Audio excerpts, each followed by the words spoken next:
Diretamente do Centro de Conferências na Praça do Templo, em Salt Lake City, esta é a 179ª Conferência Geral Anual de Igreja de Jesus Cristo dos Santos dos Últimos Dias, com oradores selecionados dentre as autoridades gerais e líderes gerais da Igreja.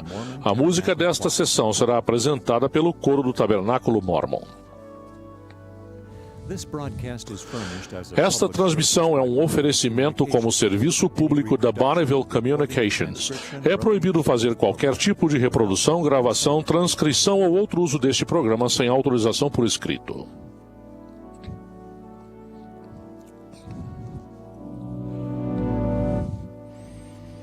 Henry B. Eyring, primeiro conselheiro na primeira presidência da Igreja, dirigirá esta sessão.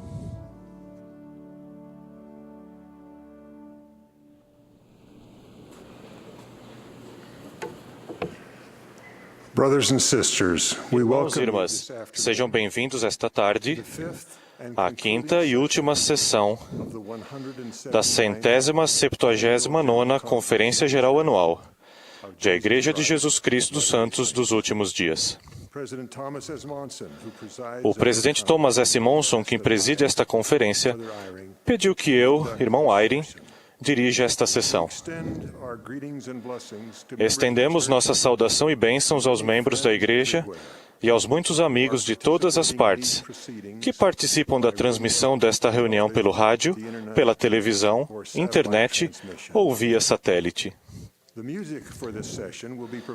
A música para esta sessão será oferecida pelo Coro do Tabernáculo, sob a regência de Edgar Thompson e Mac Wilberg, com Bonnie Goodleaf e Linda Margetts ao órgão. O coro abrirá esta reunião cantando Now We'll Sing with One Accord. Agora cantaremos num só acorde. A oração de abertura será feita pelo Elder Spencer V. Jones, dos 70.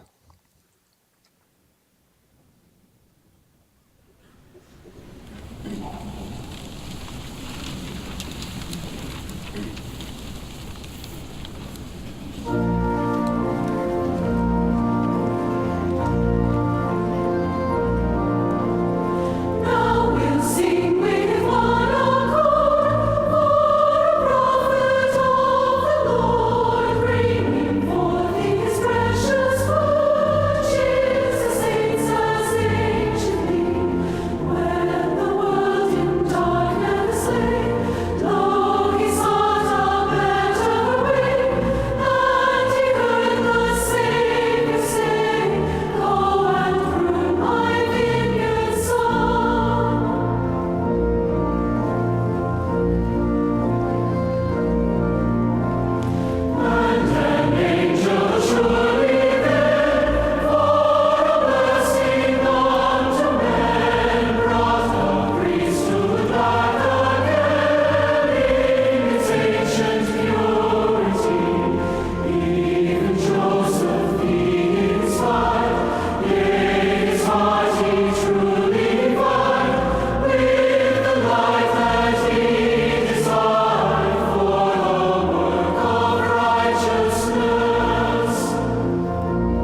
Our beloved Nosso amado Pai Celestial, we approach thee aproximamo-nos de Ti nesta tarde em gratidão to thee for thy wonderful plan pelo Teu plano maravilhoso que nos permitiu vir a esta terra to ourselves para sermos testados e sermos capazes de participar meetings.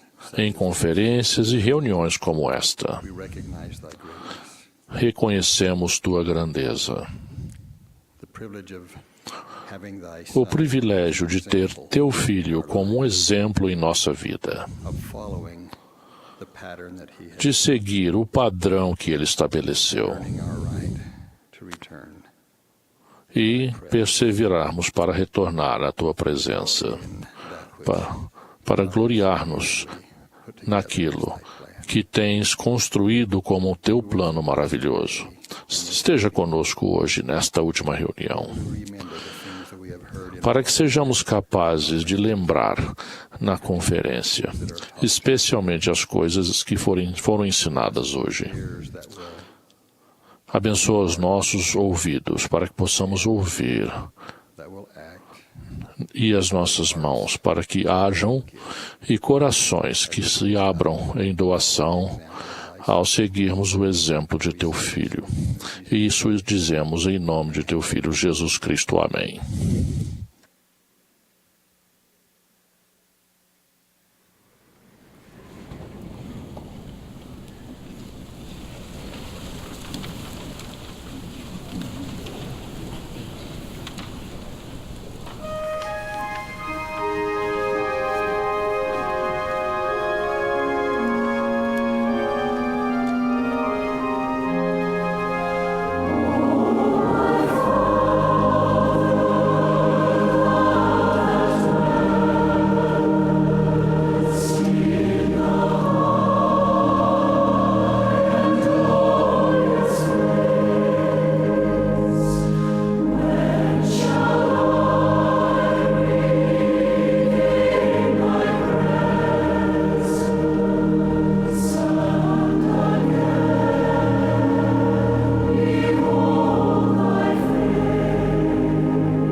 The choir has sung, O coro cantou, My Father. Ó meu Pai. We will now be pleased to hear Teremos agora o prazer de ouvir os élderes Dallin H. Oakes David A. Bednar. e David A. Bednar, do Quórum dos 12 Apóstolos.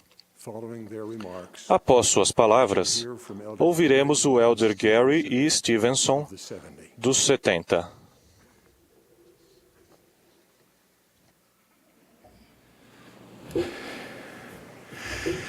Our Savior gave himself in Nosso unselfish. Salvador entregou-se ao serviço abnegado.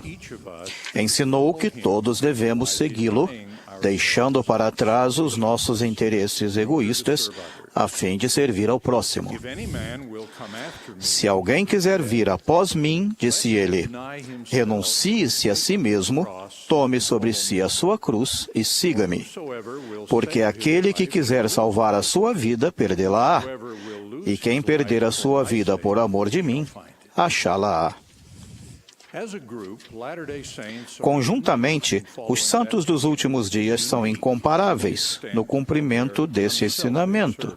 São incomparáveis em prestar serviço abnegado. Todos os anos, dezenas de milhares de santos dos últimos dias enviam seus papéis para o serviço missionário de tempo integral. Os idosos deixam de lado as diversões da aposentadoria, o conforto do lar e a companhia amorosa dos filhos e netos e partem para servir pessoas desconhecidas em lugares desconhecidos. Rapazes e moças adiam o trabalho e os estudos e se colocam à disposição para servir no lugar que lhes for determinado.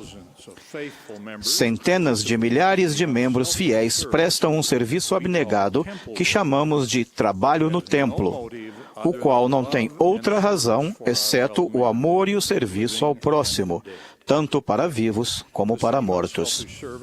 Esse mesmo serviço abnegado é prestado por legiões de líderes e professores em nossas estacas, alas e ramos. Tudo isso é realizado sem remuneração em termos materiais, mas por seu compromisso para com o serviço cristão ao próximo. Não é fácil desistir de nossas prioridades e desejos pessoais. Há muitos anos, um missionário que começava a servir na Inglaterra sentiu-se frustrado e desanimado. Escreveu para casa dizendo que achava estar desperdiçando seu tempo. Seu sábio pai respondeu: esqueça-se de si mesmo e trabalhe. O jovem elder Gordon B. Hinckley ajoelhou-se e fez convênio com o Senhor de que tentaria esquecer-se de si mesmo e entregar-se totalmente ao serviço do Senhor. Anos depois, como servo experiente do Senhor, Elder Hinckley diria: quem vive só para si mesmo murcha e fenece, ao passo que aquele que se esquece de si mesmo a serviço do próximo cresce e floresce nesta vida e na eternidade. Em janeiro passado, o presidente Thomas S. Monson ensinou aos alunos da BYU que seus dias como estudante incluíram a questão da preparação espiritual, que envolvia o serviço ao próximo. A missão do mestre caracterizava-se por uma atitude de amor, disse o presidente Monson. Ele deu visão ao cego, fez o coxo andar e deu vida ao morto. Talvez, quando estivermos diante de nosso Criador, Ele não vai nos perguntar quantos cargos você teve, mas sim quantas pessoas você ajudou. Na verdade, concluiu o presidente Monson, não podemos amar o Senhor até que o sirvamos servindo seu povo. Um exemplo conhecido de dedicar a vida ao serviço ao próximo, que não é atributo exclusivo dos santos dos últimos dias, é o sacrifício que os pais fazem pelos filhos. As mães sentem dor e desistem de prioridades e confortos pessoais para dar à luz e criar cada filho. Os pais adaptam a vida e as prioridades para sustentar a família. A lacuna que separa os que estão e os que não estão dispostos a fazer isso está aumentando no mundo atual. Um de nossos familiares ouviu recentemente um jovem casal num avião explicando que decidiram ter um cão em vez de filhos. Os cachorros dão menos problemas, disseram. Eles não respondem de modo malcriado e nunca precisam ser colocados de castigo. Regozijamo-nos com o fato de que muitos casais santos dos últimos dias estejam no grupo abnegado que está disposto a desistir de suas prioridades pessoais para servir ao Senhor, gerando e criando os filhos que nosso Pai Celestial envia para seu cuidado. Também nos regozijamos com aqueles que cuidam de familiares deficientes e pais idosos. Ninguém que presta esse serviço pergunta: o que ganho com isso? Todos precisam deixar de lado suas conveniências pessoais para prestar serviço abnegado. Tudo isso contrasta com a fama, fortuna e outras satisfações imediatas que são o estilo de vida mundano de muitas pessoas em nossos dias. Os santos dos últimos dias são um povo especialmente comprometido a sacrificar-se. Ao tomar o sacramento a cada semana, prestamos testemunho de nosso compromisso de servir ao Senhor e ao próximo. Nas sagradas cerimônias do templo, fazemos o convênio de sacrificar e consagrar nosso tempo e talentos para o bem-estar dos outros. Os santos dos últimos dias também se destacam por sua capacidade de unir-se em trabalho cooperativo. Os pioneiros mórmons que colonizaram a região montanhosa do oeste dos Estados Unidos estabeleceram nossa honrada tradição de cooperação abnegada para o bem comum. Seguindo essa tradição, temos hoje nossos modernos projetos Mãos que Ajudam, em muitos países. Em recentes votações populares, os santos dos últimos dias se uniram a outras pessoas que compartilham a mesma opinião na defesa do casamento. Para alguns, esse serviço envolveu grande sacrifício e sofrimento pessoal contínuo. A fé religiosa e o serviço de nossos membros da Igreja os ensinaram a trabalhar em serviços cooperativos para o bem da comunidade maior. Por esse motivo, os voluntários santos dos últimos dias são muito requisitados na educação, nos governos locais, nas causas caritativas e em inúmeras outras tarefas que exigem grande aptidão no trabalho cooperativo e no sacrifício abnegado de tempo e recursos. Alguns atribuem a disposição de nossos membros em sacrificar e sua capacidade de cooperação à nossa eficaz organização da Igreja, ou ao que os céticos erroneamente chamam de obediência cega. Nenhuma dessas explicações está correta. Nenhuma imitação alheia de nossa organização e nenhuma aplicação de obediência cega poderia reproduzir o trabalho realizado por esta Igreja ou o desempenho de seus membros. Nossa disposição em sacrificar e nossa capacidade de cooperação provém de nossa fé no Senhor Jesus Cristo, dos ensinamentos inspirados de nossos líderes e dos compromissos assumidos e convênios feitos voluntariamente. Infelizmente, alguns santos dos últimos dias parecem deixar o serviço abnegado para outros, decidindo, em vez disso, determinar suas prioridades pelos padrões e valores do mundo. Jesus advertiu que Satanás deseja cirandar-nos como trigo, o que significa tornar-nos comuns como as pessoas a nosso redor. Em contraste, Jesus ensinou que nós que o seguimos temos que ser preciosos e especiais, o sal da terra e a luz do mundo para brilhar para todos os homens. Não serviremos bem a nosso Salvador se temermos mais ao homem do que a Deus. Ele repreendeu alguns líderes de sua igreja restaurada por procurarem o louvor do mundo e por terem a mente voltada para as coisas do mundo mais do que para as coisas do Senhor. Essa repreensão nos lembra que fomos chamados para estabelecer os padrões do Senhor e não para seguir os padrões do mundo. O elder John A. Widtsoe declarou: "Não podemos andar como os outros homens, ou falar como os outros homens, ou fazer como os outros homens fazem, porque temos diferente destino, obrigação e responsabilidade sobre nós. E precisamos adequar-nos a essas coisas." Essa realidade tem uma aplicação atual em toda a conduta ligada à moda, inclusive as roupas pouco recatadas. Como uma sábia amiga observou: "Você não pode ser salva-vidas se estiver parecido com todos os outros banhistas da praia." Aqueles que estão tentando salvar a vida buscando o louvor do mundo estão, na verdade, rejeitando o ensinamento do Salvador de que o único caminho para salvar nossa vida eterna é amar-nos uns aos outros e perder nossa vida no serviço ao próximo. C.S. Lewis explicou esse ensinamento do Salvador: "Assim que o eu passa a existir, surge a possibilidade de se colocar em primeiro lugar, querendo estar no centro, querendo, de fato, ser Deus. Esse foi o pecado de Satanás, e esse foi o pecado que ele ensinou à raça humana.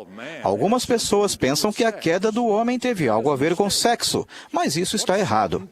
O que Satanás colocou na mente de nossos remotos antepassados foi a noção de que eles podiam ser como os deuses, que podiam estabelecer-se como se tivessem criado a si mesmos, ser seus próprios mestres, inventar um tipo de felicidade para si mesmos, deixando Deus de fora.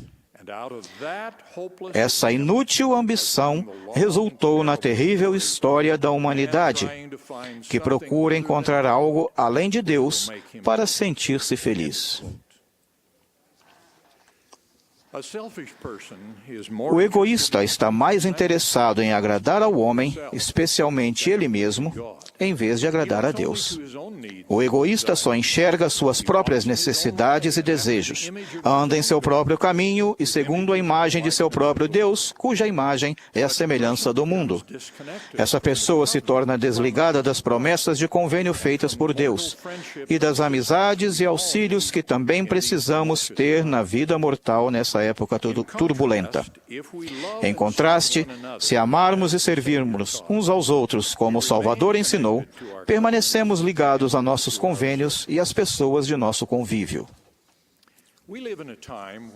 Vivemos numa época em que o sacrifício está absolutamente fora de moda, em que as forças externas que ensinaram a nossos antepassados a necessidade do serviço cooperativo diminuíram. Alguém chamou esta geração de a geração do eu, uma época egoísta em que todos parecem estar perguntando: o que ganho com isso? Até alguns que deveriam ter melhor entendimento parecem estar se esforçando para conquistar o louvor dos zombadores e ridicularizadores do grande e espaçoso edifício identificado em visão como orgulho do mundo. A grande aspiração do mundo atual é conseguir algo em troca de nada. O antigo mal da ganância mostra sua face na declaração de direito. Tenho direito a isso ou aquilo por ser quem sou, filho ou filha, cidadão, vítima ou membro de algum outro grupo. A declaração de direito geralmente é egoísta. Exige muito e dá pouco ou nada em troca. Seu próprio conceito faz com que procuremos nos elevar acima das pessoas a nosso redor. Separa-nos do padrão divino e justo da recompensa, pelo qual, quando alguém recebe alguma bênção de Deus, é pela obediência à lei na qual se baseia aquela bênção. Os efeitos da ganância e da exigência de direito são evidentes nos bônus de muitos milhões de dólares concedidos aos executivos de algumas empresas. Mas esses exemplos são mais disseminados do que isso. A ganância e a ideia de direitos são conceitos que também alimentaram a difundida e negligente prática de empréstimos e consumismo excessivo que gerou a crise financeira que ameaça varrer o mundo. Os jogos de azar são outro exemplo de ganância e egoísmo. O jogador investe uma quantia mínima na esperança de receber em troca uma imensa quantia que é tirada de outras pessoas. Não importa como seja disfarçado, receber algo em troca de nada é contrário à lei da colheita do Evangelho. Tudo que o homem semear, isso também ceifará. Os valores do mundo ensinam erroneamente que eu sou o centro de tudo. Essa atitude perniciosa não produz nenhuma mudança e nenhum crescimento. É contrária ao progresso eterno rumo ao destino que Deus identificou em seu grande plano para seus filhos. O plano do Evangelho de Jesus Cristo nos eleva acima de nossos desejos egoístas e nos ensina que esta vida está centralizada naquilo em que podemos nos tornar. Um grande exemplo de serviço abnegado foi o da falecida Madre Teresa de Calcutá, cujos votos permitiram que ela e suas companheiras de trabalho, de todo o coração, prestassem serviço voluntário ao mais pobre dos pobres. Ela ensinou que uma coisa sempre garantirá o céu para nós: os atos de caridade e bondade com que enchemos nossa vida. Talvez não façamos coisas grandiosas, explicou a Madre Teresa, apenas coisas pequenas com grande amor.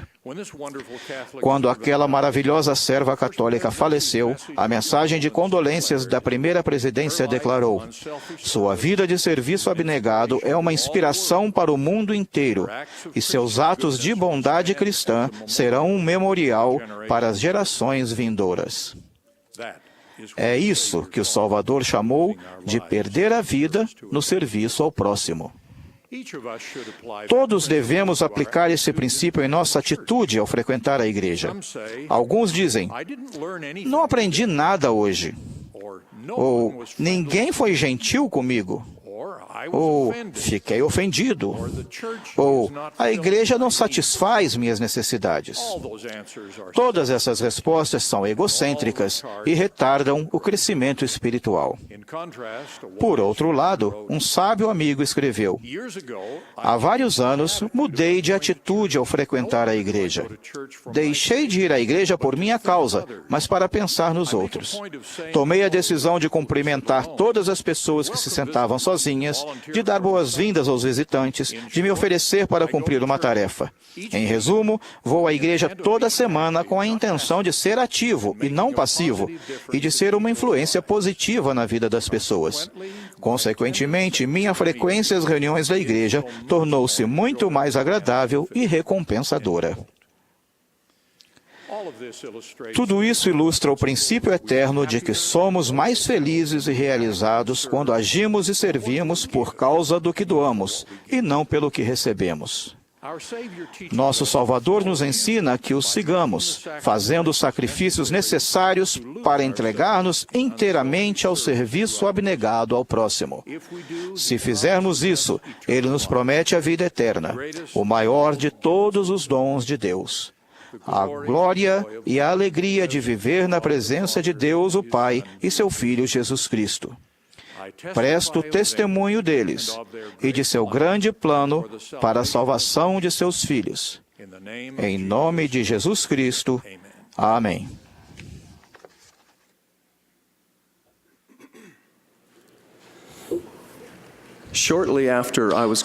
Pouco depois de ser chamado para servir como presidente da Estaca em 1987, conversei com um bom amigo que tinha sido desobrigado recentemente do mesmo chamado. Durante nossa conversa, perguntei-lhe o que ele podia me ensinar sobre como ser um bom presidente de Estaca. A resposta que ouvi teve uma profunda influência em meu subsequente serviço e ministério. Meu amigo disse que ter sido chamado para trabalhar como oficiante do templo logo após sua desobrigação. Acrescentou: gostaria de ter sido oficiante do templo antes de ter sido presidente de Estaca. Se eu tivesse servido no templo antes do chamado para servir como presidente de Estaca, teria sido um presidente de Estaca bem diferente. Fiquei intrigado com sua resposta e pedi que explicasse melhor. Ele respondeu: creio que fui um bom presidente de Estaca. Os programas de nossa estaca funcionavam bem e as nossas estatísticas estavam acima da média. Mas o serviço no templo ampliou minha visão. Se eu fosse chamado hoje para servir como presidente de estaca, meu principal enfoque seria a dignidade para receber e honrar os convênios do templo. Eu me esforçaria para que a preparação para o templo fosse o ponto central de tudo o que fizéssemos. Eu me esforçaria para pastorear os santos para a casa do Senhor. Aquela breve conversa com meu amigo me ajudou, como presidente de estaca, a ensinar incansavelmente a importância eterna das ordenanças do templo, dos convênios do templo e da adoração no templo, e testificar a respeito disso. O profundo desejo de nossa presidência era do que todo membro da estaca recebesse as bênçãos do templo, fosse digno de ter uma e que as usasse frequentemente, uma recomendação para o templo. Minha mensagem hoje se concentra nas bênçãos do templo e oro para que o Espírito Santo ilumine nossa mente, penetre nosso coração e preste testemunho da verdade a cada um de nós. O profeta Joseph Smith declarou que, em todas as épocas, o propósito divino da coligação do povo de Deus foi o de construir templos para que seus filhos pudessem receber as mais elevadas ordenanças e assim alcançassem a vida eterna. Essa relação fundamental entre o princípio da coligação e a construção de templos foi destacada no livro de Mormon. Eis que o campo estava maduro e abençoado sois, pois haverdes usado a foice e segado com vigor. Sim, haveis trabalhado o dia todo, e eis o número de vossos feixes, e serão recolhidos aos celeiros para que não sejam desperdiçados. Os feixes dessa analogia representam os membros recém-batizados da igreja. Os celeiros são os templos sagrados. O elder Neil A. Maxwell explicou: sem dúvida alguma, quando somos batizados, devemos elevar os olhos para além da pia batismal e contemplar o templo sagrado. O grande celeiro em que esses feixes devem ser recolhidos é o templo sagrado. Essa instrução esclarece e salienta a importância das ordenanças e convênios do templo sagrado, de que os feixes não sejam desperdiçados. Sim, não serão abatidos pela tempestade no último dia. Sim, nem perturbados pelos furacões. Mas quando vier a tempestade, serão reunidos em seu lugar para que a tempestade não os possa atingir. Sim, nem serão impelidos pelos ventos fortes para onde o inimigo queira levá-los. O elder Dallin H. Oaks explicou que, ao renovar nossos convênios batismais, quando partilhamos os emblemas do sacramento, não testificamos que tomamos sobre nós o nome de Jesus Cristo, mas sim que desejamos fazê-lo. O fato de afirmarmos somente o desejo ou a disposição indica que é preciso algo mais antes de realmente tomarmos sobre nós esse nome sagrado no mais importante sentido. O convênio batismal visualiza claramente um acontecimento futuro e antevê o templo.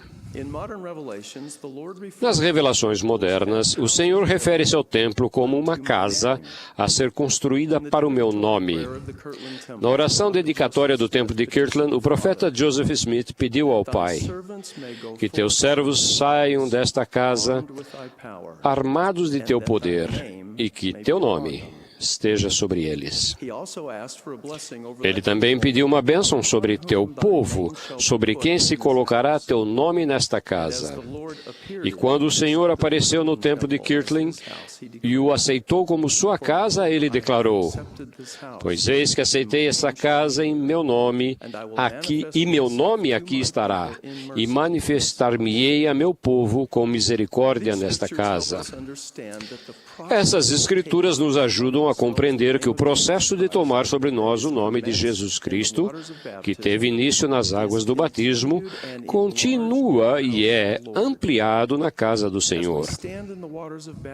Ao entrarmos nas águas do batismo, olhamos para o templo. Ao tomarmos o sacramento, olhamos para o templo. Prometemos sempre nos lembrar do Salvador e guardar seus mandamentos como preparação para participar das ordenanças sagradas do templo e receber as mais altas bênçãos disponíveis por meio do nome e pela autoridade do Senhor Jesus Cristo. Portanto, nas ordenanças do templo sagrado, tomamos, mais completa e plenamente, o nome de Jesus Cristo sobre nós. E esse sacerdócio maior, o de Melquisedeque, administra o Evangelho e contém a chave dos ministérios do reino. Sim, a chave do conhecimento de Deus. Portanto, suas ordenanças manifesta-se o poder da divindade.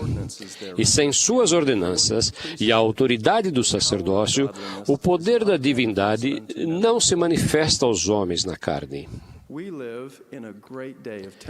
Vivemos numa época grandiosa de construção de templos no mundo inteiro, mas o adversário, sem dúvida, preocupa-se com o número crescente de templos que hoje estão espalhados por toda a terra.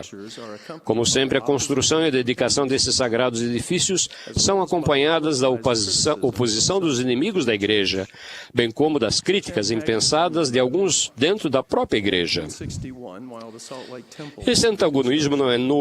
Em 1861, enquanto o templo de Salt Lake estava em construção, Brigham Young incentivou os santos: se querem ver esse templo erguido, trabalhem com afinco e deem o máximo de si. Talvez alguém diga: não gosto de fazer isso, porque sempre que começamos a construir um templo, os sinos do inferno começam a tocar. Eu quero ouvi-los novamente. Todas as tribos do inferno estarão mobilizadas, mas no que vocês acham que isso vai resultar? O tempo todo vocês viram no que isso resultou. Nós, santos fiéis, fomos fortalecidos pela adversidades e recebemos as ternas misericórdias do Senhor. Seguimos adiante com a promessa do Senhor: não permitirei que eles destruam minha obra. Sim, mostrar-lhes-ei que minha sabedoria é maior do que a astúcia do diabo. Por muitos anos, minha mulher e eu recepcionamos homens e mulheres fiéis que foram oradores nos devocionais realizados na Universidade de Brigham Young, Idaho. Muitos desses oradores eram membros eméritos ou desobrigados dos 70 que serviram como presidentes de templo depois de terem sido servidos como autoridades gerais.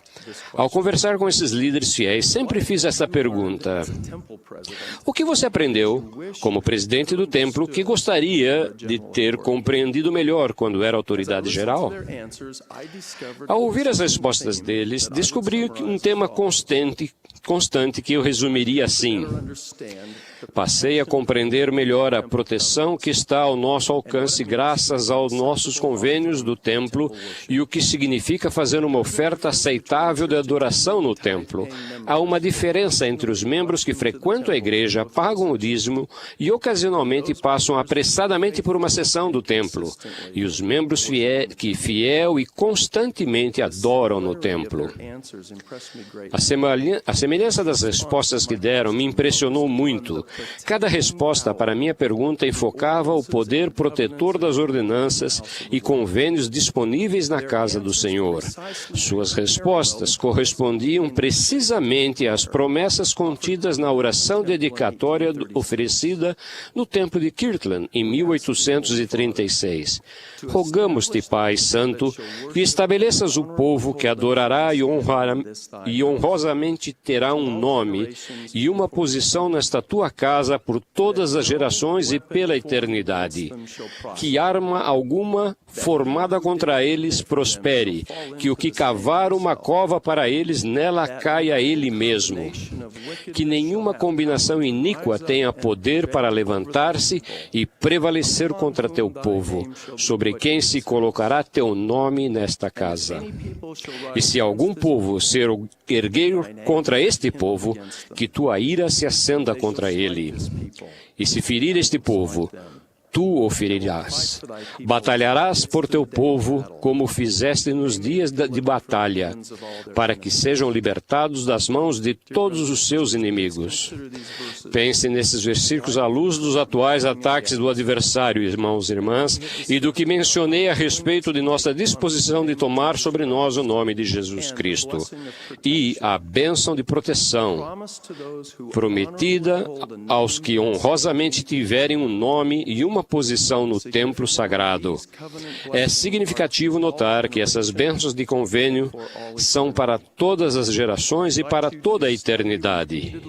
Convido-os a estudar repetidamente e a ponderar fervorosamente as implicações dessas escrituras em sua vida e em sua família. Não devemos nos surpreender com o empenho de Satanás em prejudicar ou desacreditar a adoração e o trabalho no templo. O diabo tem aversão à pureza e ao poder que existem na casa do Senhor, e a proteção disponível a cada um de nós nas ordenanças e convênios do templo e por meio dela são um grande obstáculo aos desígnios maléficos de Lúcifer. O êxodo de Nauvoo em setembro de 1846 resultou em dificuldades inimagináveis para os fiéis santos dos últimos dias.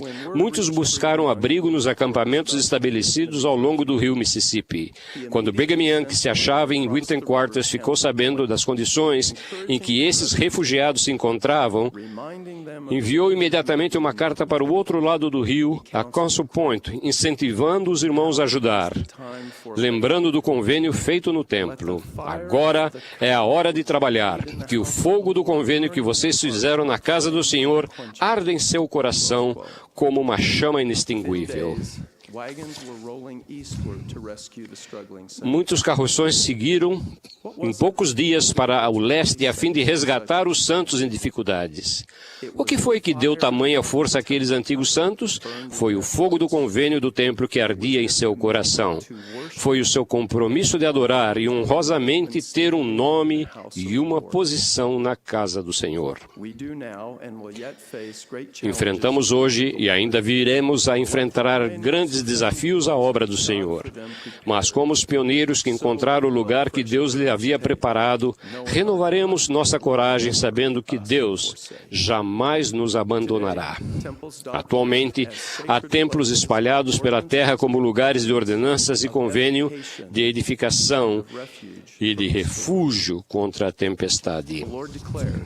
O Senhor declarou: preciso reunir meu povo, para que o trigo seja recolhido nos celeiros, a fim de possuir a vida eterna e ser coroado de glória celestial. Ao alcance de minha voz estão muitas crianças, moças e rapazes.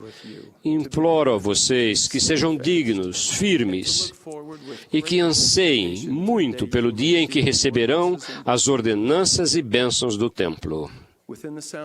Entre os que me ouvem, há pessoas que deveriam ter recebido as ordenanças da casa do Senhor, mas ainda não o fizeram. Qualquer que tenha sido o motivo, por maior que seja o atraso, convido-os a começar a fazer os preparativos espirituais para que possam receber as bênçãos que só podem ser alcançadas no templo sagrado. Tire de sua vida as coisas que estão no caminho. Procure as coisas que têm consequências eternas. Entre os que me ouvem, há pessoas que receberam as ordenanças do templo e que, por vários motivos, não voltam à casa do Senhor há um bom tempo. Por favor, arrependam-se, preparem-se e façam tudo o que for necessário para que possam novamente adorar no templo e lembrar e honrar mais plenamente seus convênios sagrados. Entre os que me ouvem, há muitas pessoas que possuem uma recomendação para o templo atualizada e se esforçam dignamente para usá-la. Eu os elogio por sua fidelidade e devoção. Presto solene testemunho de que o fogo do convênio vai arder no coração de todo membro fiel desta igreja que adorar e honrosamente tiver um nome e uma posição na casa sagrada do Senhor. Jesus, o Cristo, é nosso Salvador e Redentor. Ele vive e dirige os assuntos de sua igreja por meio de revelação a seus servos ungidos. Dessas coisas presto testemunho no sagrado nome do Senhor Jesus Cristo. Amém.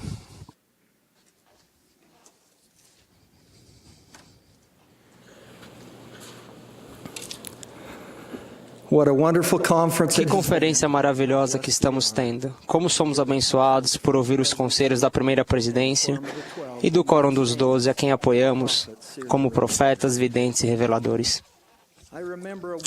Lembro-me de uma tarde ensolarada, quando a primavera tentava despontar ao fim de um longo inverno em Cache Valley, Utah. Meu pai, cujos sábados eram sempre tomados pelos netos, passou por nossa casa e convidou-nos para dar uma volta. Sempre radiante por passearem no caminhonete do vovô, nossos filhos de 4 e 6 anos correram para o assento de trás enquanto eu fiquei na frente com meu pai. Nosso passeio nos levou para as ruas do centro de Logan, que circunda o templo de Logan, majestosamente situado numa colina, bem no coração da cidade. Ao nos distanciarmos de Logan, saímos das ruas movimentadas para estradas poeirentas e poucas usadas onde cruzamos velhas pontes serpenteando entre árvores mata dentro. Estávamos longe de qualquer outro tráfego e completamente sozinhos. Percebendo que os netos estavam no lugar onde nunca tinham estado antes, meu pai parou a caminhonete. Vocês acham que estamos perdidos? Perguntou aos meninos de olhos arregalados que olhavam o vale atentamente pelo para-brisa. Após um momento de avaliação silenciosa, ouviu-se a resposta profunda de um garotinho. Olha, disse ele apontando com o dedo. Vovô, você nunca está perdido quando consegue ver o templo. Nossos olhos se voltaram para a mesma direção que as dele, vendo o sol refletindo nas torres do templo de Logan, do outro lado do vale. Vocês nunca estão perdidos quando conseguem ver o templo. O templo dará orientação a vocês e a sua família, num mundo repleto de caos. Ele é um marco eterno que os ajudará a não se perderem na névoa da escuridão. É a casa do Senhor. É um lugar onde fazemos convênios e realizamos ordenanças eternas. No livro de Mórmon, o rei Benjamim guiou os santos de sua época e no local onde vivia, para que se reunissem cada homem com a porta de sua tenda voltada para o templo. Como membros da igreja, recebemos há pouco conselhos de profetas modernos, que, se seguidos, voltarão as portas de nosso lar mais amplamente na direção do templo. A primeira presidência convidou os membros adultos a terem uma recomendação atualizada para o templo e a visitaram-no com mais frequência nos lugares em que o tempo e as circunstâncias permitirem, e incentivou os membros a trocarem algumas horas de lazer pelo serviço no templo. Também incentivou os membros batizados recentemente e os jovens da igreja com 12 anos ou mais a viverem de modo digno para auxiliarem nesse trabalho, servindo como procuradores para batismos e confirmações. Até as crianças pequenas foram incentivadas a incentivar a área em torno do templo e até tocá-lo. O presidente Thomas S. Monson uma vez aconselhou: ao tocarmos no templo, o templo tocará em nós. Somos abençoados por viver numa dispensação em que se constroem templos, em que 146 deles foram dedicados ou anunciados. No verbete templo, no Bible Dictionary, lemos o seguinte: é o lugar de adoração mais sagrado da terra. Depois lemos essa declaração perspicaz: Somente o lar se compara à sua santidade. Para mim, isso sugere uma relação ímpar entre o templo e o lar. Podemos não somente voltar o lar e a família para o templo ou para a casa do Senhor, como também fazer de nosso lar uma casa do Senhor. Recentemente, numa conferência de estaca, todos os presentes foram convidados pelo orador a fazer uma visita virtual à sua casa usando os seus olhos espirituais. Gostaria de convidar a cada um de vocês a fazer o mesmo. Onde quer que esteja o seu lar, seja qual for a sua forma, a aplicação dos princípios eternos do Evangelho dentro de suas paredes é universal. Vamos começar. Imagina que estão abrindo a porta da frente e entrando em sua casa. O que estão vendo e como se sentem? É um lugar de amor, paz? É um refúgio do mundo? Como o templo? É uma casa limpa e arrumada? Ao andarem pelos quartos da casa, vocês veem imagens edificantes como gravuras adequadas do templo e do Salvador? O quarto ou o local onde vocês dormem é um lugar de oração pessoal? O local de reunião ou a cozinha é um lugar onde o alimento é preparado e as refeições são feitas em conjunto, onde há conversas edificantes e pode-se passar tempo juntos com a família? As Escrituras estão num local onde a família pode estudar, orar e aprender em conjunto? Vocês têm um lugar para fazer seu estudo pessoal do Evangelho? A música que vocês escutam, as diversões que vêm, online ou em outra forma, ofendem o espírito? As conversas são edificantes, sem brigas? Isso conclui nossa visita. Talvez você, como eu, tenha encontrado alguns lugares que precisam de uma pequena melhoria. Espero que não uma grande reforma. Quer a casa seja grande ou pequena, humilde, há um lugar para cada uma dessas prioridades do Evangelho em nosso lar. A fim de manter o templo e aqueles que frequentam os sagrados e dignos, o Senhor estabeleceu padrões por meio de seus profetas. Seria bom que conversássemos em conselhos da família sobre os padrões a serem adotados em nosso lar para mantê-los sagrados e torná-los uma casa do Senhor. A admoestação de estabelecer uma casa, sim, uma casa de oração, uma casa de jejum, uma casa de fé, uma casa de aprendizado, uma casa de glória, uma casa de ordem, uma casa de Deus. Dá-nos uma percepção divina do tipo de lar que o Senhor gostaria que tivéssemos. Fazer estas coisas dá início à construção de uma mansão espiritual, em que todos podemos residir, sejam quais forem as circunstâncias do mundo. Um lugar cheio de tesouros que nem a traça, nem a ferrugem o consomem. Lá existe uma união justa entre o templo e o lar. Compreender a natureza eterna do templo irá aproximá-lo de sua família. Compreender a natureza eterna da família irá aproximá-lo do templo. O presidente Howard W. Hunter declarou: nas ordenanças do templo, constroem-se os alicerces da família eterna. O presidente Boyd K. Packer aconselhou: pronunciem a palavra templo. Digam-na de modo calmo e reverente. Repitam-na muitas e muitas vezes. Templo, templo, templo. E acrescentam a palavra sagrado, templo sagrado. Digam-na como se estivessem escrita com letras maiúsculas, não importa em que lugar da frase apareça, templo. Outra palavra igualmente importante para os santos dos últimos dias é lar.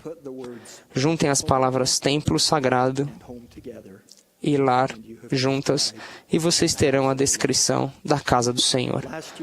No ano passado, as crianças da primária, milhares delas, do mundo todo, cada uma em sua respectiva ala ou seu ramo, cantaram para sua família e para os membros da ala na apresentação da primária na reunião sacramental. Cantaram hinos que falavam sobre desejo, promessas e preparação. A música que cantaram começa com lar sagrado e continua com templos sagrados. Acho que vocês conseguem ouvir a melodia mentalmente enquanto leio a letra. Eu gosto de ver o templo, ali hei de entrar. Sentir o Santo Espírito, vou escutar e orar, porque o templo é a casa do Senhor, lugar santificado. Devo preparar-me desde já, é meu dever sagrado. Eu gosto de ver o templo, ali eu entrarei. Com Deus farei convênios, que obedecerei. As famílias podem ser seladas para toda a eternidade.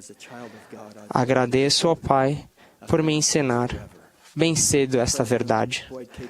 O presidente Boyd K. Packer declarou: o propósito maior de tudo que ensinamos é unir pais e filhos na fé do Senhor Jesus Cristo, para que sejam felizes em seu lar, selados em seu casamento eterno, ligados às suas gerações passadas e futuras e seguros e de sua exaltação na presença de nosso Pai Celestial. Testifico de que a aplicação desses princípios ajudará a abrir as portas de seu lar para o templo ou a casa do Senhor, permitindo mais plenamente que seu lar sagrado se torne uma casa do Senhor.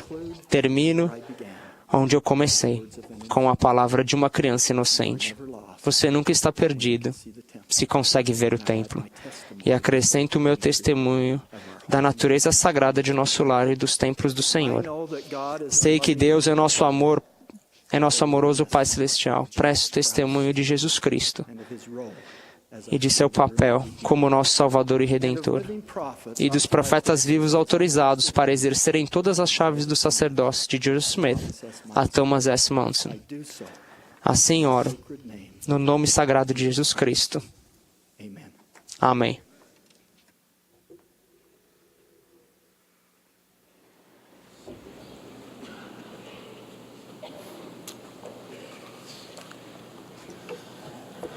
O coro e a congregação cantarão agora Jeová se nosso guia. Ao término do hino, ouviremos os élderes José A. Teixeira e F. Michael Watson, dos 70.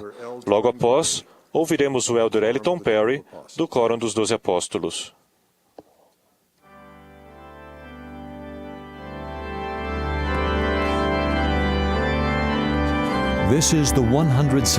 Esta é a 179ª Conferência Geral Anual de A Igreja de Jesus Cristo dos Santos dos Últimos Dias.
Dear brothers and sisters, Queridos irmãos e irmãs, nosso Pai Celestial tem um plano para nós, um plano de felicidade. Seu plano centraliza-se no Senhor Jesus Cristo e em sua expiação. Seguir os ensinamentos e o exemplo de Jesus Cristo fará com que entendamos mais plenamente nossa parte neste plano. No primeiro capítulo do livro de Moisés, há uma declaração simples, porém valiosa, que delineia com simplicidade a obra de Deus, a saber, levar a efeito a imortalidade e vida eterna do homem. Na jornada da vida para retornarmos ao Pai e sermos mais semelhantes a Ele, não estamos sozinhos. Deus nos deu os dons necessários para ajudar-nos em nossa experiência mortal. Dons espirituais são bênçãos ou habilidades dadas por Deus a seus filhos. Esses dons ajudam-nos a navegar pela vida rumo a metas eternas. Que consolo saber que existe um plano no qual temos um Salvador, Jesus Cristo. Graças a seu sacrifício, todas as pessoas que cumprirem os ensinamentos de seu Evangelho podem ser perdoadas por meio do arrependimento. Que consolo saber que podemos receber ajuda para sermos bem-sucedidos em nosso empenho de voltar a viver com nosso Pai Celeste.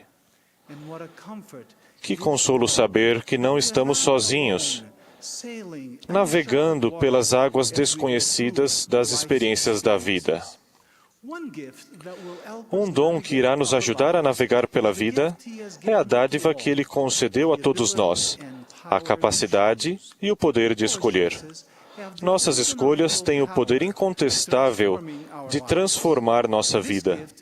Esse dom é um sinal extraordinário de confiança em nós e, ao mesmo tempo, uma responsabilidade a ser valorizada e usada com sabedoria.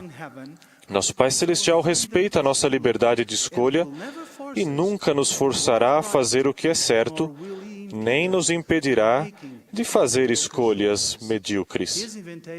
Seu convite, contudo, concernente a este dom importante e vital, está claramente expresso nas Escrituras. Eis, porém, que aquilo que é de Deus convida e impele a fazer o bem continuamente.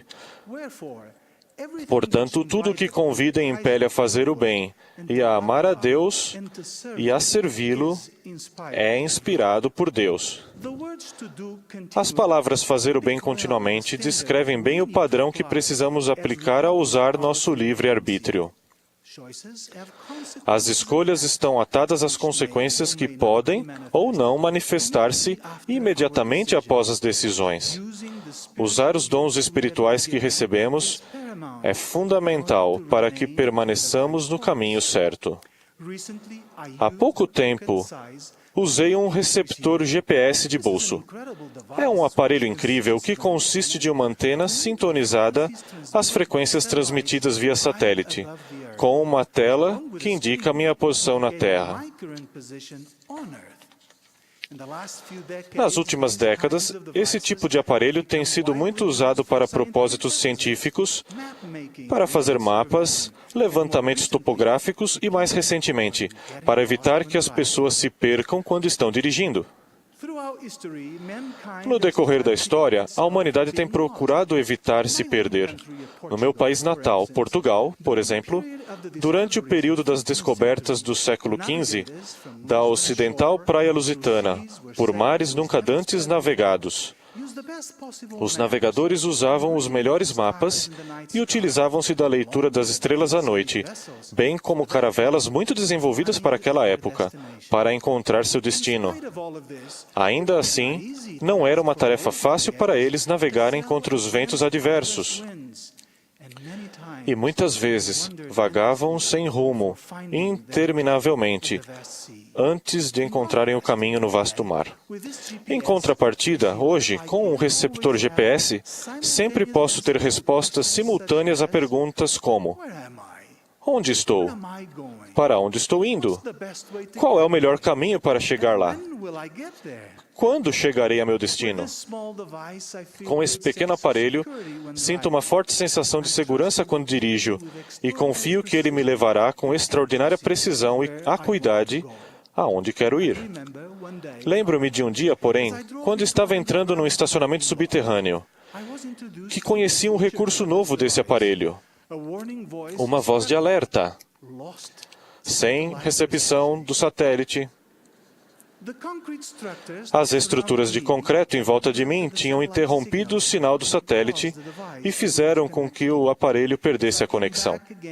Quando retornei ao ar livre, percebi também que o aparelho precisou de um tempo extra para recapturar o sinal necessário.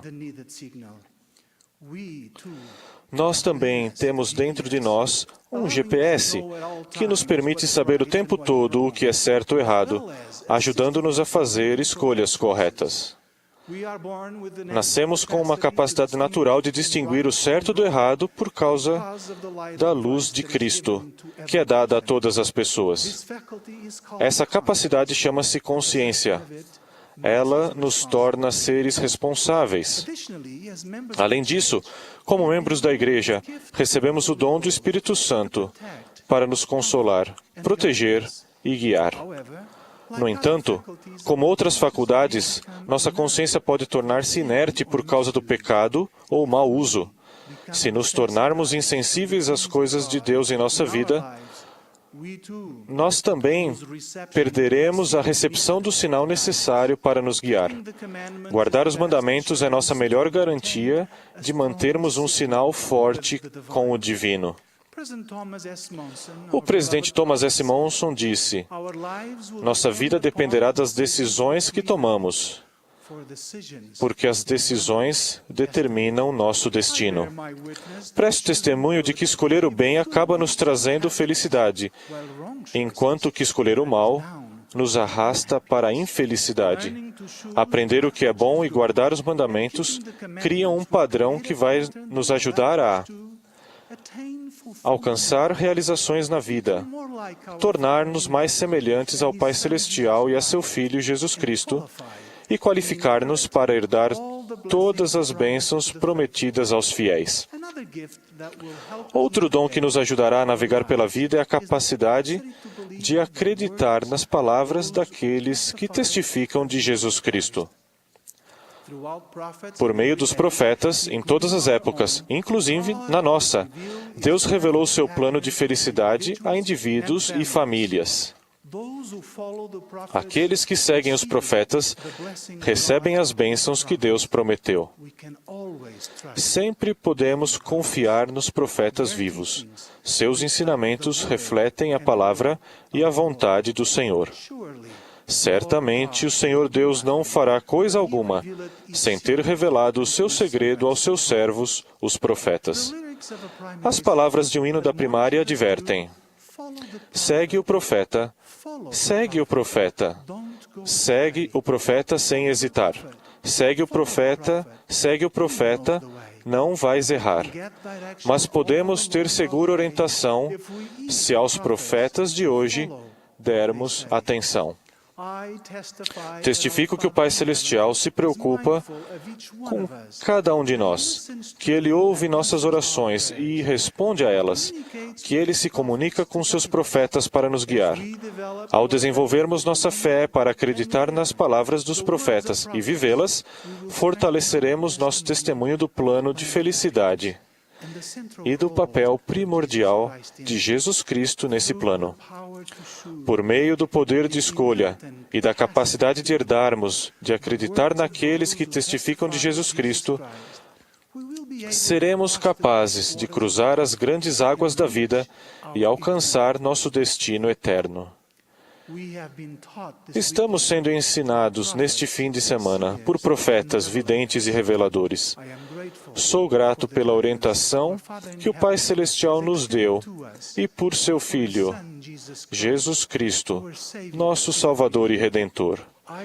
Testifico que eles vivem e nos amam, e sendo fiéis aos ensinamentos que recebemos, faremos boas escolhas. Não nos perderemos e alcançaremos nosso lar eterno. Em nome de Jesus Cristo. Amém.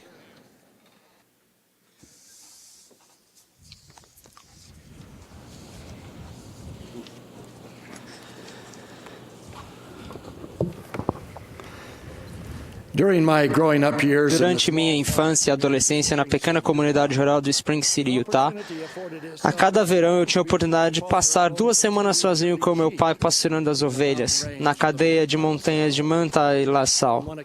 Certo dia, a neblina estava tão densa que se ao estendermos nosso braço não conseguiríamos enxergar a mão. E estava anoitecendo. Meu pai sugeriu que eu voltasse ao acampamento, e ele iria em breve. Lembro-me de me perguntar como conseguiria achar o caminho em meio à neblina. Meu pai simplesmente me orientou: deixe o cavalo guiá-lo e ele o levará ao acampamento. Seguindo esse conselho, soltei ao máximo as rédeas, impulsionei o cavalo e a jornada começou. Às vezes, meu rosto era atingido por um galho baixo que eu não conseguia ver, ou a perna encostava numa árvore. Por fim, o cavalo parou totalmente e já avistava a silhueta do acampamento. Nem sempre conseguimos achar de imediato o caminho desejado à nossa frente, mas a sabedoria dos que nos precedem, aliada dos atuais, será nosso guia caso lhes entreguemos as rédeas. Entendes tu o que lês? Foi a pergunta lançada por Felipe, alguém que examinava diligentemente as Escrituras. A resposta vem em forma de pergunta: como poderia entender se alguém não me ensinar?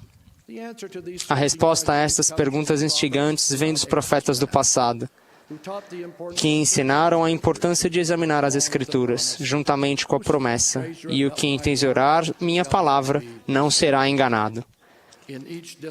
Em cada dispensação, o Senhor deu o mandamento aos profetas de proclamar estas coisas ao mundo, e tudo isso para que se cumprisse o que foi escrito. A seção 1 de Doutrina e Convênios constitui o prefácio do Senhor às doutrinas, aos convênios e aos mandamentos conferidos nessa dispensação da plenitude dos tempos. Os versículos 37 e 38 também merecem menção. Examinai esses mandamentos, porque são verdadeiros e fiéis, e as profecias e as promessas neles contidas serão todas cumpridas.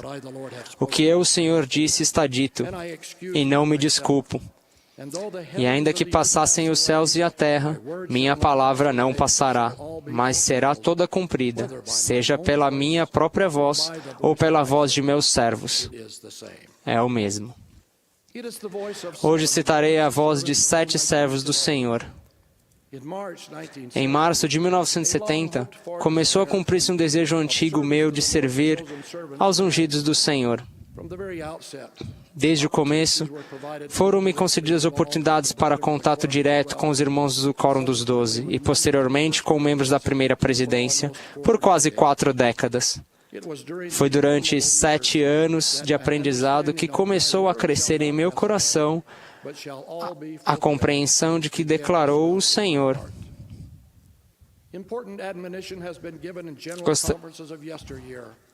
And will continue to be expounded by those who have the wisdom of ages past, which allow our hearts to burn within us. It will be in following such counsel that we must be strong, never give up, and endure to the end. Let me share the direction and counsel given by these prophets of God. For example, it was President Joseph Fielding Smith. Foi o presidente Joseph Fielding Smith, por exemplo, sempre citava a palavra do capítulo 24 de Salmos, nos quais se faz uma pergunta, é concedida a resposta e uma bênção é prometida aos fiéis. A pergunta, quem subirá ao monte do Senhor, ou quem estará no seu lugar santo? A resposta, aquele que é limpo de mãos e puro de coração, que não entrega sua alma à vaidade nem jura enganosamente. A promessa, este receberá a bênção do Senhor e a justiça de Deus, da sua salvação. O presidente Harold B. Lee, numa conferência geral, instou-nos a dar nos ouvidos as palavras e aos mandamentos que o Senhor concederá por meio de seu profeta. Talvez nem tudo que provenha das autoridades da igreja seja do seu inteiro agrado.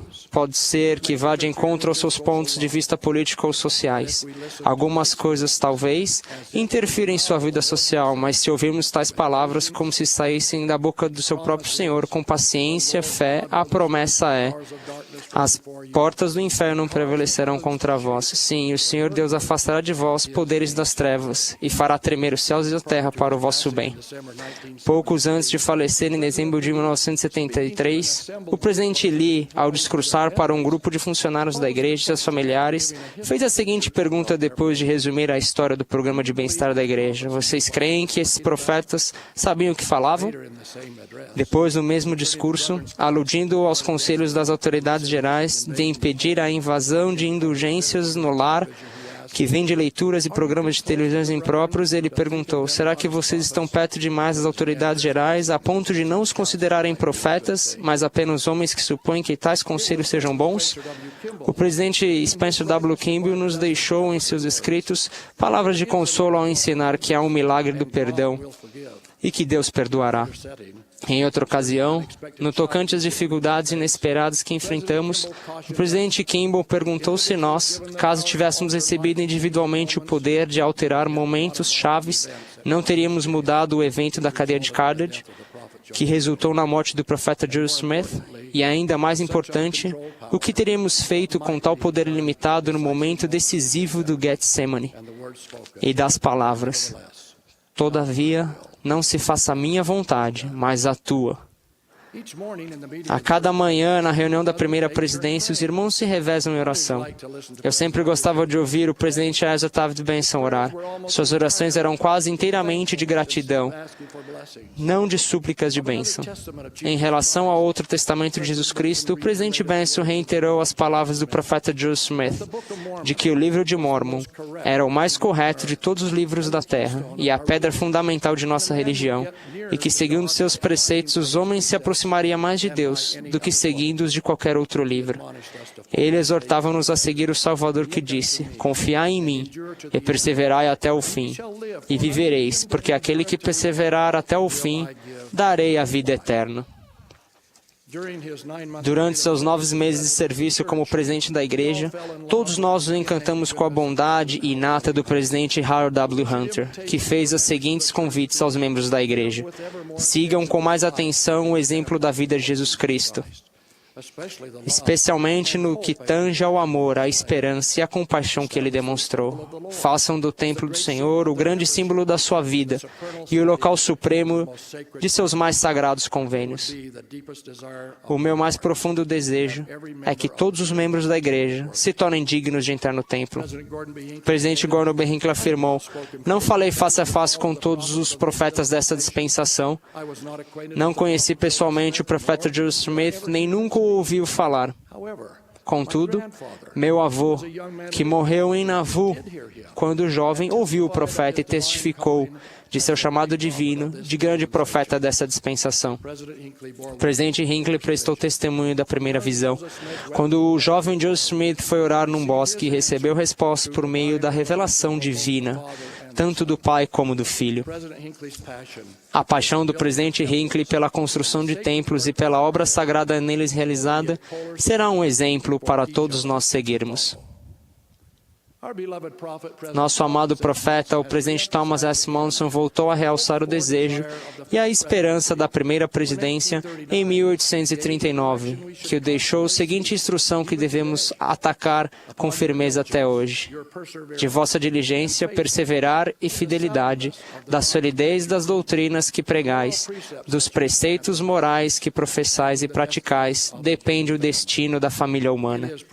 É o presidente Monson que apoiamos como profeta, vidente e revelador, que serve como protetor da viúva, dos órfãos e de todos os necessitados.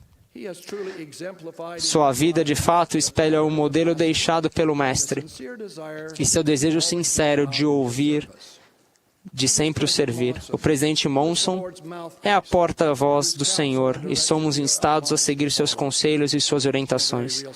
De modo bastante real, o Mestre nos fala por meio de seu profeta. Sei que isso é verdade e já constatei em reuniões das autoridades gerais.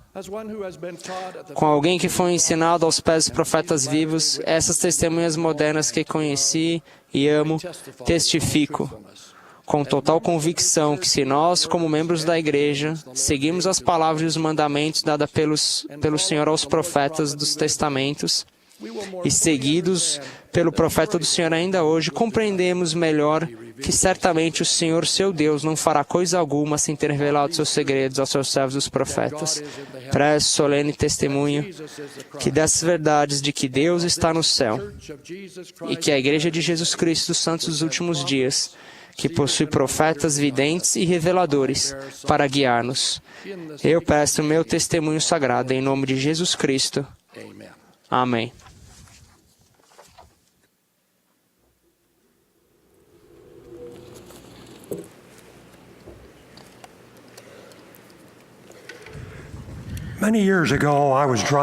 Há muitos anos, eu dirigia pela Avenida University, perto da entrada do desfiladeiro de Provo, e vi à frente que o trânsito estava lento.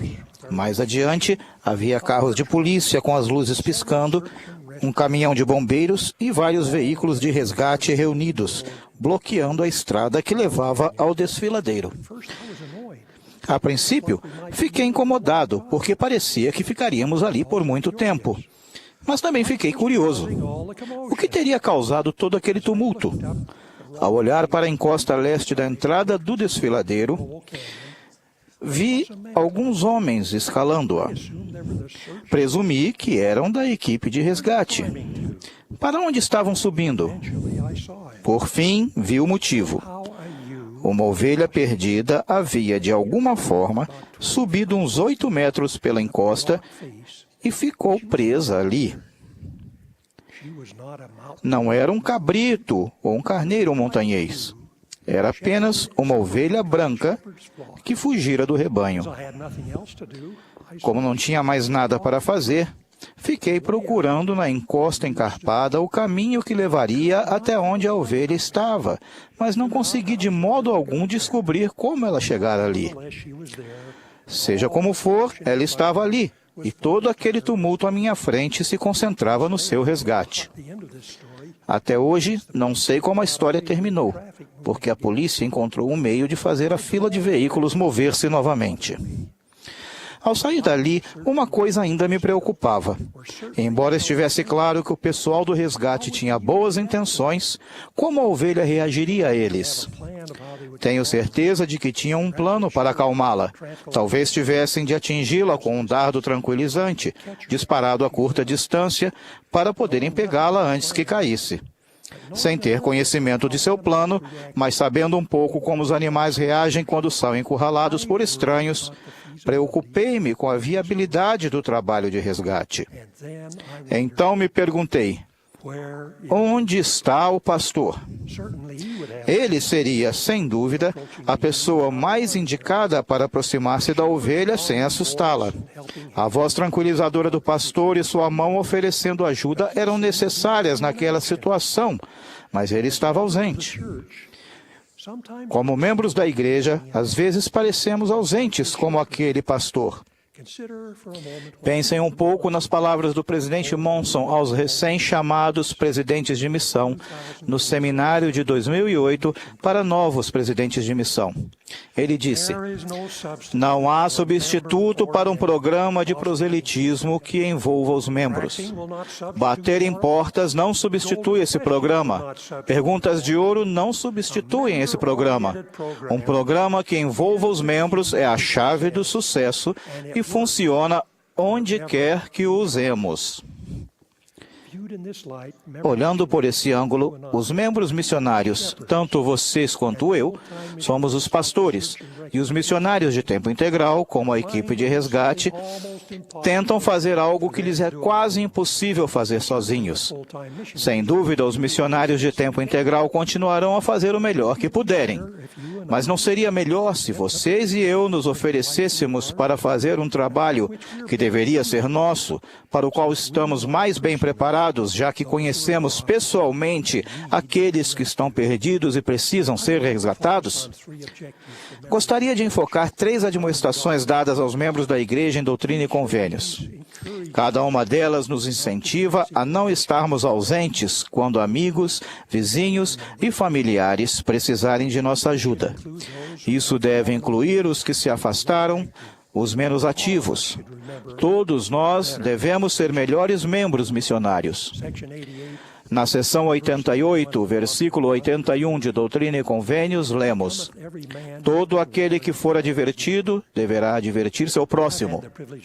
Tive o privilégio de viajar para muitas estacas da igreja para incentivar o crescimento e o desenvolvimento da missão nas alas. Foi uma experiência muito recompensadora e espiritual para mim.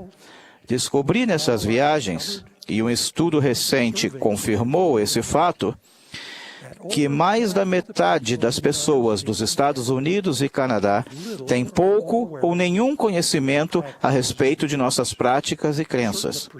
Tenho certeza de que a porcentagem deve ser bem maior em outras partes do mundo.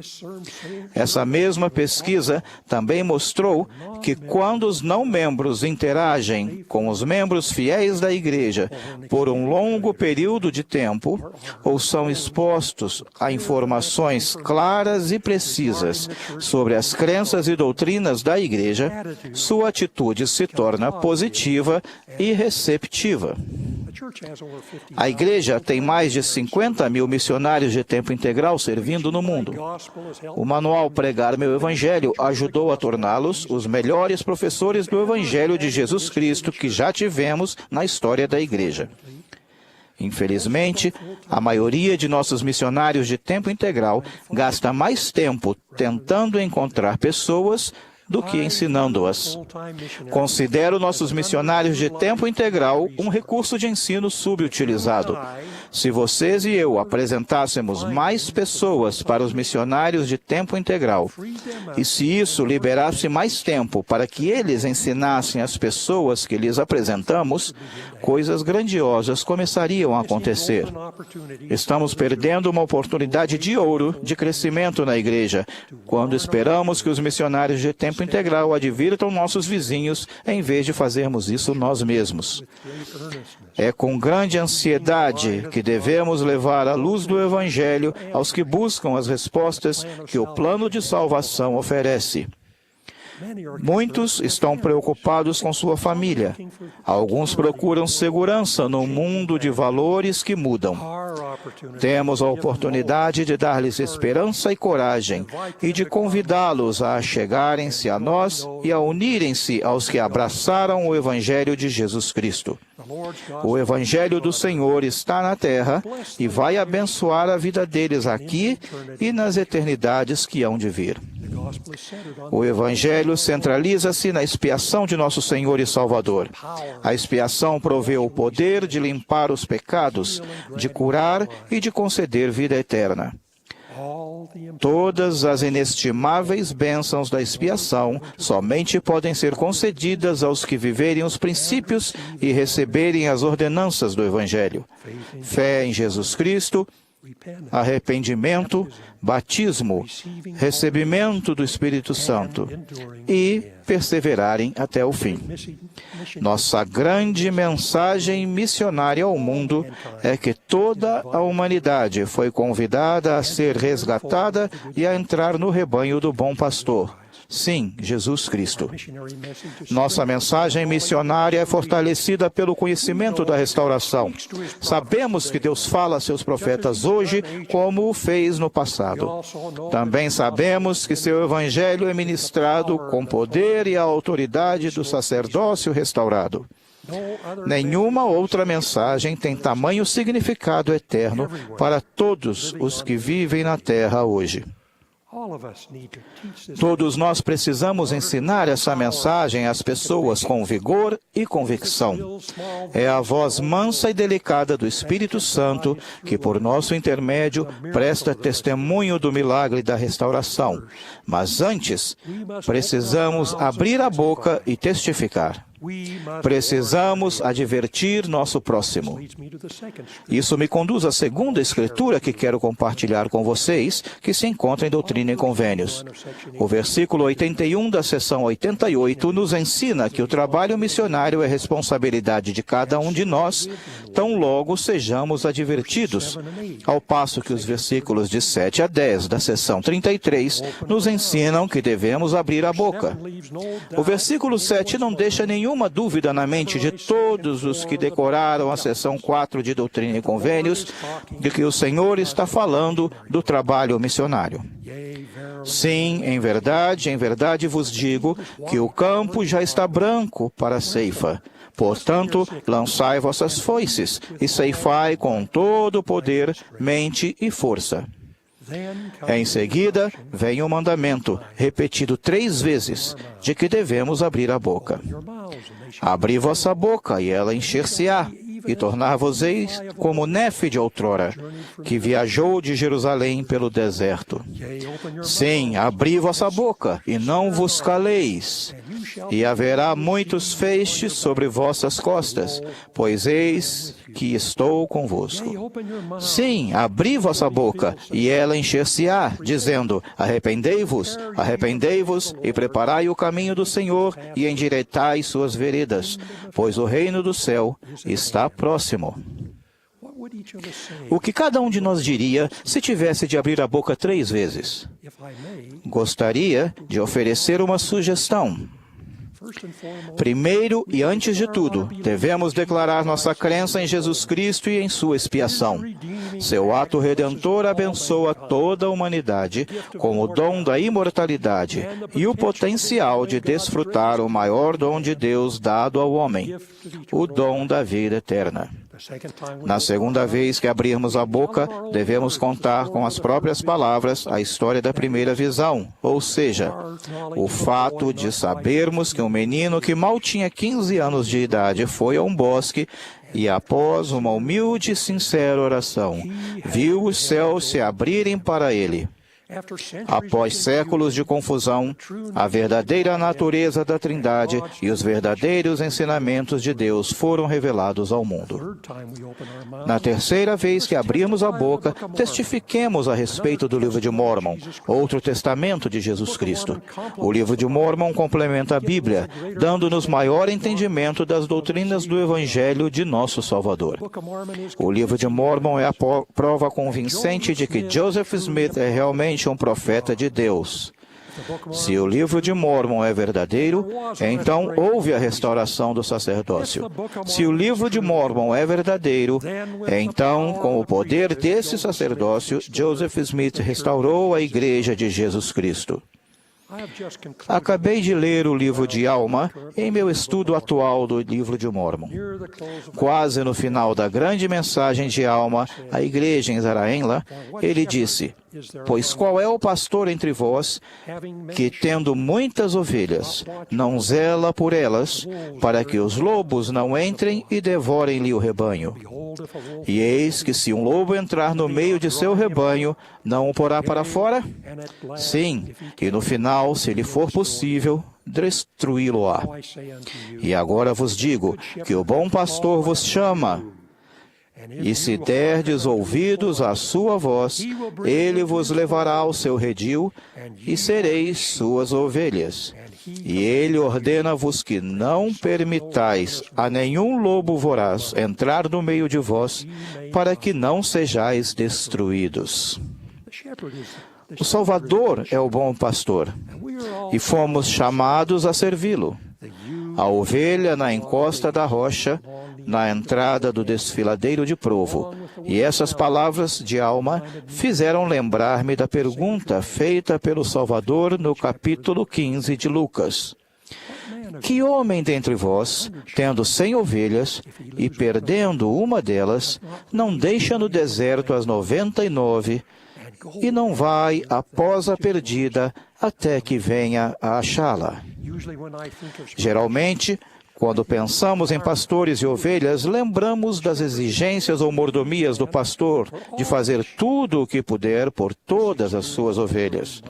Essa experiência, porém, fez-me lembrar de que se trata da parábola da ovelha perdida, e meus pensamentos se voltaram para a natureza precária daquela ovelha, totalmente solitária e incapaz de encontrar outro ponto de apoio para subir pela encosta da rocha e impossibilitada também de voltar-se para encontrar seu caminho para baixo.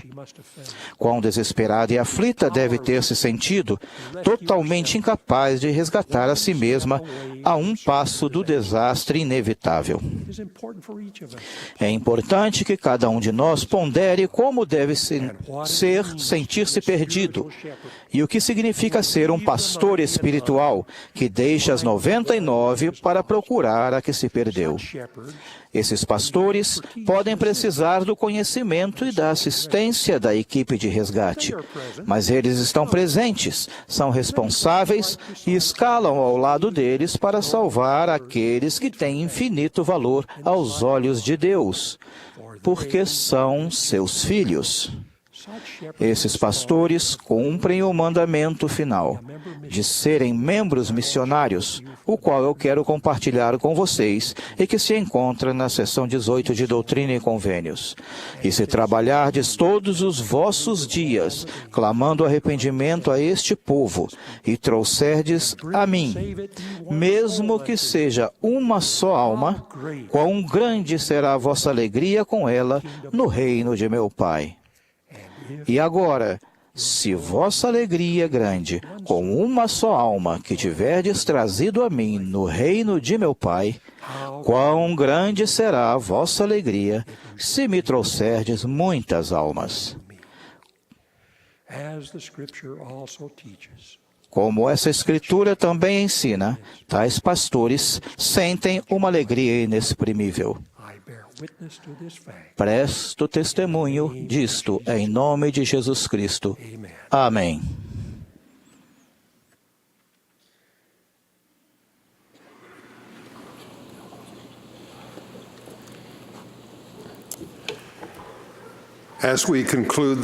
Ao encerrar esta conferência, expressamos nossa profunda gratidão ao Coro do Tabernáculo, ao Coro Combinado dos Institutos de Religião da área Salt Lake, ao Coro do Sacerdócio da Universidade Brigham Young de Idaho, bem como a seus regentes e organistas pela música linda e inspiradora que nos apresentaram.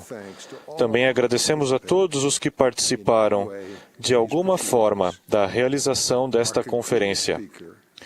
O orador final desta sessão será o presidente Thomas S. Monson,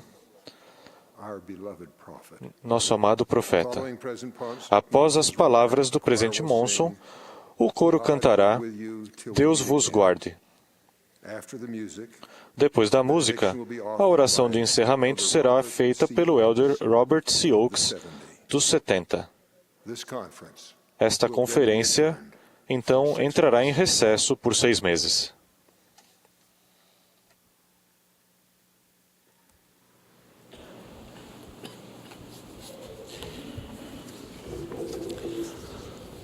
My beloved brothers and sisters, Meus amados irmãos e irmãs, sinto o coração pleno de ternos sentimentos ao terminarmos esta grande conferência geral.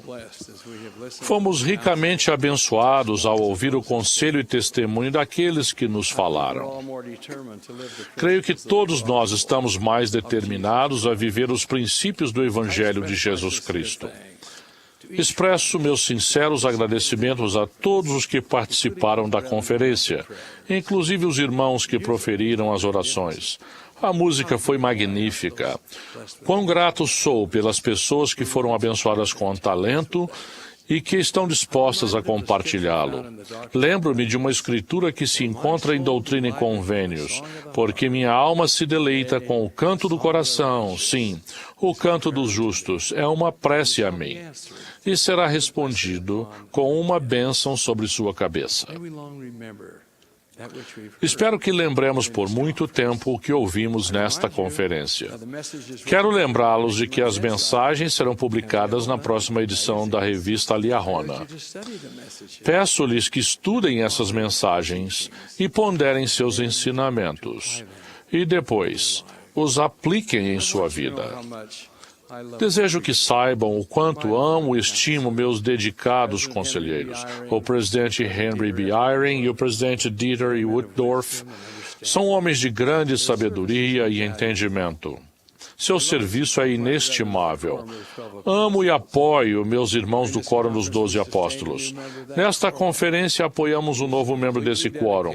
Ele é completamente dedicado à obra do Senhor e testifico-lhes que ele é o homem que nosso Pai Celestial quer que ocupe esse cargo neste momento. Expresso meu amor aos membros do 70 e do Bispado Presidente. Eles servem com abnegação e de modo extremamente eficaz. Igualmente, presto tributo aos líderes gerais das auxiliares. Devido à nossa norma de rotatividade, apoiamos uma nova presidência geral dos rapazes e da escola dominical.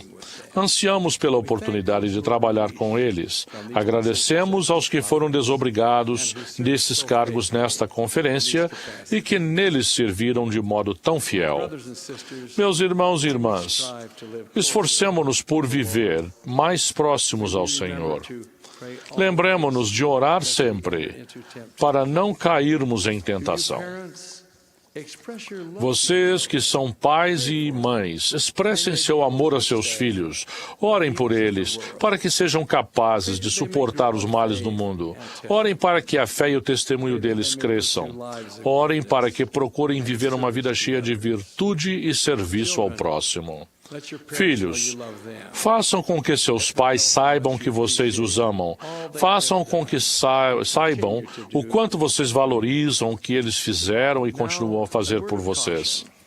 Uma palavra de advertência para todos, tanto os jovens quanto idosos, homens ou mulheres.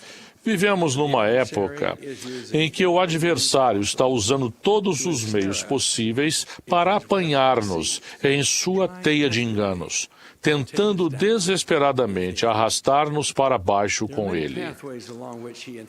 Há muitos caminhos que nos tentam, caminhos que podem levar-nos à destruição. Há avanços tecnológicos em muitas áreas que podem ser usados para nosso bem, mas que podem também ser usados para conduzir-nos mais rapidamente a esses caminhos iníquos. Sinto que devo mencionar especificamente um deles, que é a internet. Por um lado, ela nos proporciona oportunidades quase ilimitadas para conseguir informações úteis e importantes. Por meio dela, podemos comunicar-nos com pessoas no mundo inteiro. A própria igreja tem um maravilhoso site, cheio de informações valiosas e inspiradoras e recursos inestimáveis. No entanto, por outro lado, há algo que é muito alarmante. Ficamos sabendo que várias pessoas usam a internet para propósitos malignos e degradantes, sendo que a pornografia é o mais comum deles. Meus irmãos e irmãs, o envolvimento com isso vai literalmente destruir o seu espírito. Sejam fortes, sejam puros. Abstenham-se de ver esse tipo de conteúdo degradante e destrutivo a todo custo, onde quer que estejam. Faço essa advertência para todos, em todos os lugares. Acrescento particularmente para os jovens que isso inclui imagens pornográficas transmitidas por telefones celulares. Meus amados amigos, sob nenhuma circunstância se deixem prender na armadilha da pornografia, uma das mais eficazes tentações de Satanás.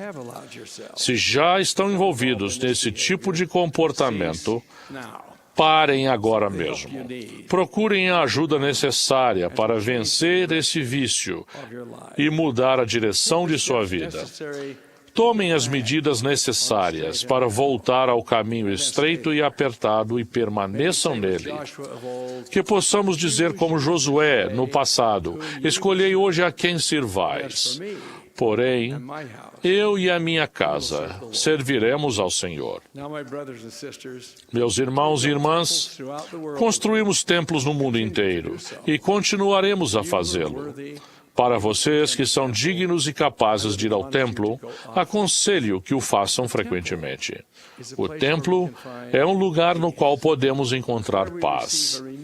Ali sentimos renovar-se nossa dedicação ao Evangelho e fortalecemos nossa determinação de guardar os mandamentos. Que privilégio é ir ao templo, onde podemos sentir a influência santificadora do Espírito do Senhor. Prestamos um grande serviço quando realizamos ordenanças vicárias para os que já atravessaram o véu. Em muitos casos, não conhecemos as pessoas para quem realizamos esse trabalho. Não esperamos agradecimentos, tampouco temos a certeza de que aceitarão o que oferecemos. Contudo, servimos, e nesse processo obtemos algo que não pode ser alcançado em nenhum outro lugar. Literalmente, nos tornamos salvadores no Monte Sião. Assim como o nosso Salvador deu a vida em sacrifício vicário por nós, da mesma forma, em menor escala, fazemos o mesmo quando realizamos o trabalho vicário no templo por aqueles que não têm meios de progredir, a menos que algo seja feito em seu benefício por nós, que estamos aqui na Terra. Sinto-me profundamente grato por continuarmos, como igreja, a oferecer auxílio humanitário nos lugares em que ele é extremamente necessário. Fizemos muito nesse sentido e abençoamos a vida de milhares e milhares de filhos do nosso Pai, que não são de nossa religião, bem como de nossos membros. Pretendemos continuar a ajudar sempre que necessário. Expressamos gratidão a vocês por suas contribuições nesse sentido. Quão grato sou, meus irmãos e irmãs, pela restauração do Evangelho nesta dispensação e por todas as bênçãos que recebi e que vocês receberam como resultado disso. Somos um povo abençoado, porque temos certeza absoluta de que Deus vive e de que Jesus é o Cristo. Que as bênçãos do céu estejam com vocês. Que seu lar seja repleto de harmonia e amor. Nutram constantemente seu testemunho, para que ele lhes seja uma proteção contra o adversário. Como um humilde servo, desejo de todo o coração fazer a vontade de Deus, servi-lo e servir a todos vocês. Agora, meus irmãos e irmãs, a conferência está encerrada. Ao voltarmos para casa, que o façamos com segurança. Amo vocês. Oro por vocês. Peço-lhes que se lembrem de mim e de todas as autoridades gerais em suas orações. Até voltarmos a nos encontrar daqui a 6 meses, rogo que as bênçãos do Senhor estejam sobre todos nós, e o faço em nome de Jesus Cristo, o Senhor. Amém.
Our Father, who art in heaven.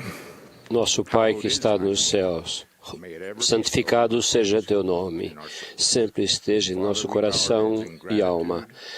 Inclinamos nossa cabeça em gratidão em todo o mundo por todos os acontecimentos desta conferência, por termos sendo lembrados das verdades eternas que podem guiar nossas vidas. Pai, te agradecemos por um profeta na terra hoje. Te agradecemos pela presidência que ele exerce sobre nós e as instruções que tivemos, pelas palavras e instruções que recebemos dele. Agradecemos por seu exemplo. Pai, te agradecemos pelas palavras que nos lembraram de teu Filho Jesus Cristo, sua vida, seu sacrifício expiatório. Pai, te agradecemos pelas palavras que nos lembraram dos templos e do poder que pode vir até nossa vida ao adorarmos a Ti ali. Te agradecemos pela tecnologia, pela transmissão, pelas gravações, onde em todo o mundo puderam te ouvir as suas instruções, ponderar sobre elas e tentar edificar as nossas vidas sobre esses princípios eternos sobre os quais fomos instruídos. Agora, Pai, ao final desta conferência, te pedimos que nos leve em segurança a casa, que cada um de nós possa edificar nossas vidas e buscar segurança nos princípios e verdades sobre as quais fomos ensinados. Expressamos gratidão, especialmente a teu Filho Jesus Cristo e seu sacrifício expiatório. Oferecemos essa oração e te agradecemos por essas coisas. Em nome de Jesus Cristo. Amém.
Essa foi a transmissão da 179ª Conferência Geral Anual de A Igreja de Jesus Cristo dos Santos dos Últimos Dias. Os oradores foram selecionados dentre as autoridades gerais e os líderes gerais da Igreja. A música foi apresentada pelo Coro do Tabernáculo Mormon. Essa transmissão foi um oferecimento como serviço público da Bonneville Communications. É proibido fazer qualquer tipo de reprodução, gravação, transcrição ou outro uso desse programa sem autorização por escrito.